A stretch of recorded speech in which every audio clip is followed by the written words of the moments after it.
بسم اللہ الرحمن الرحیم۔ میری انتہائی نگارش یہی ہے، تیرے نام سے ابتدا کر رہا ہوں۔ اس کے در پہ سکون ملتا ہے، اس کی عبادت سے نور ملتا ہے۔ جو جھک گیا اللہ کے سجدے میں، اسے کچھ نہ کچھ ضرور ملتا ہے۔ اپنے بہترین وقت کو نماز کے لیے وقف کر لو، کیونکہ تمہارے سب کام تمہاری نماز کے بعد قبول ہوں گے۔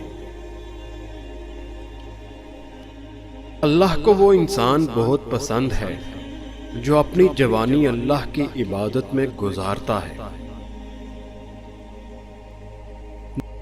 ناکامی کا منہ انسان کو اس وقت دیکھنا پڑتا ہے جب ہم کامیابی کے حصول کے لیے اپنے اللہ کے اصول توڑ دیتے ہیں۔ بھول جاؤ کہ تم کون ہو، بس یہ یاد رکھو کہ تمہارا رب کون ہے۔ اللہ کا شکر ادا کرو، یہ نہ سوچو اللہ تمہاری دعا کو فوراً قبول کیوں نہیں کرتا، بلکہ یہ شکر کرو کہ وہ تمہارے گناہوں کی سزا فوراً نہیں دیتا۔